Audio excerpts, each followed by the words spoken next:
नमस्ते मित्रों, बहुत बहुत स्वागत है आपके अपने वैदिक अपडेट्स यूट्यूब चैनल पर। एक बड़ी सूचना, क्या आपको पता है कि रामायण कालीन कालनेमी, सुबाहु, मारीच, खर, दूषण आदि राक्षसों के आधुनिक कालीन वंशजों का नया पता मिल गया है।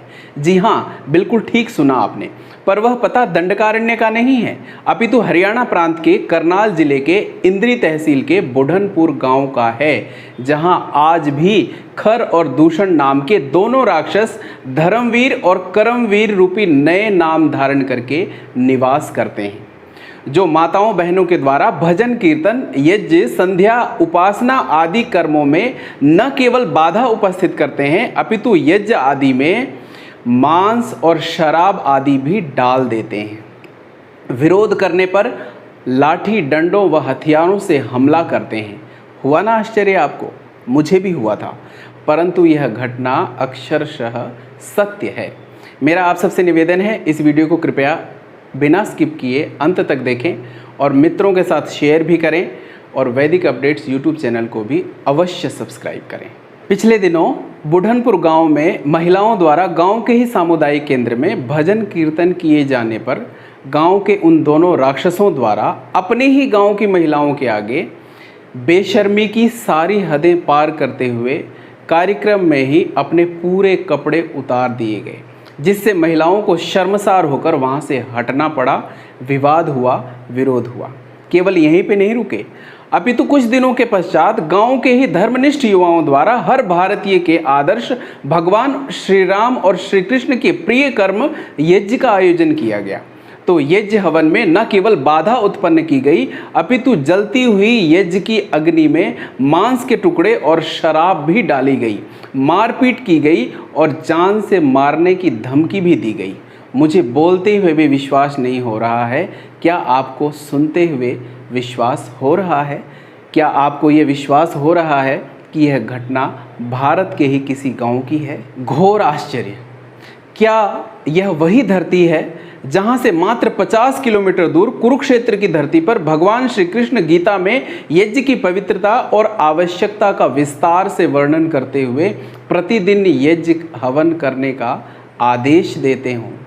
और यह सब कुछ भारत, भारतीयता, भारतीय संस्कृति व सभ्यता का दम भरने वाली राजनीति व अन्य प्रशासन के इशारे पे व संरक्षण पे हो रहा हो, तो आश्चर्य की सीमा और अधिक बढ़ जाती है।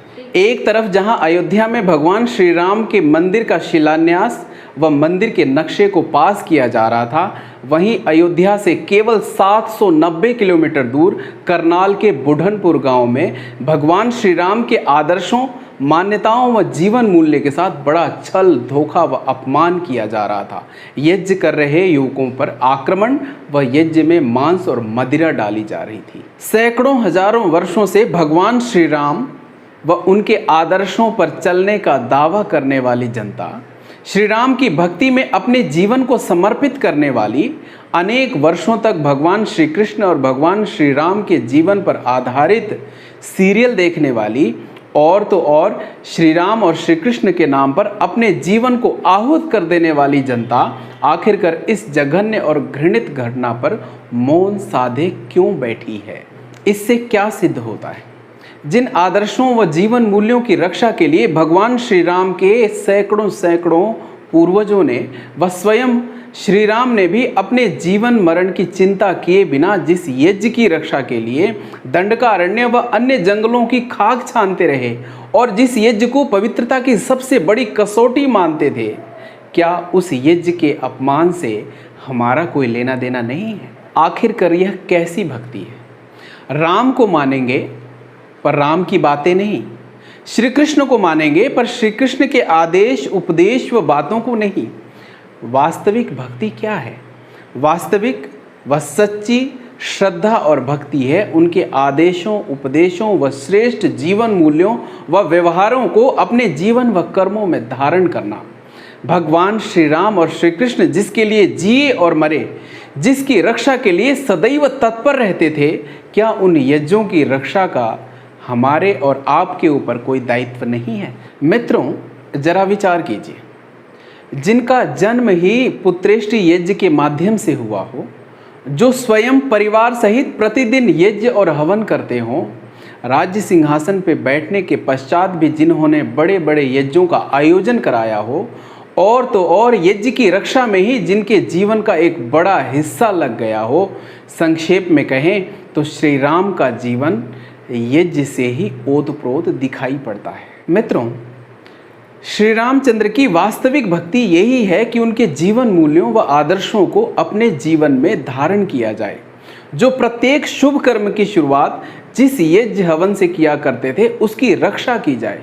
उसकी रक्षा में जो अन्य लोग लगे हैं, उनका उत्साह बढ़ाया जाए, उनका मनोबल बढ़ाया जाए, या इसके अतिरिक्त अन्य भी किसी भी प्रकार से उनकी सहायता कर सकें तो वो किया जाए। यही आज के समय की श्री राम की वास्तविक भक्ति है। इसके विपरीत हमारे देखते ही देखते भगवान श्री राम का पवित्र कर्म यज्ञ, उनके आदर्श व श्रेष्ठ जीवन मूल्य सरेआम तार तार होते हों और हम आंखें बंद करके मौन साधना में बैठ जाएं, इससे बड़ा पाखंड व भगवान श्री राम से इससे बड़ा छल व धोखा कुछ और नहीं हो सकता। मित्रों, आज इस छोटे से वीडियो के माध्यम से मैं प्रत्येक भारतवंशी से भारतीय जीवन मूल्यों व आदर्शों में आस्था रखने वाले, सनातन धर्म व हिंदू धर्म में विश्वास रखने वाले प्रत्येक व्यक्ति से यह निवेदन करना चाहता हूँ कि अब भी समय है, उठो, जागो और अपने आदर्शों व जीवन मूल्यों की रक्षा कर लो, अन्यथा पछताने के अलावा कुछ भी हाथ ना लगेगा। किसी ने ठीक ही कहा है, वक्त की फिक्र कर नादा मुसीबत आने वाली है। वक्त की फिक्र कर नादा मुसीबत आने वाली है, तेरी बर्बादियों की मशवरे हैं आसमानों में, न संभलोगे तो मिट जाओगे ए हिंदुस्तान वालों, तुम्हारी दास्तां तक भी न बचेगी दास्तानों में। मित्रों, आप सबसे निवेदन है, कृपया इस वीडियो को जन जन तक पहुंचाएं और यज्ञ की रक्षा में अपना उत्तरदायित्व अवश्य निभाएं। धन्यवाद। नमस्ते जी।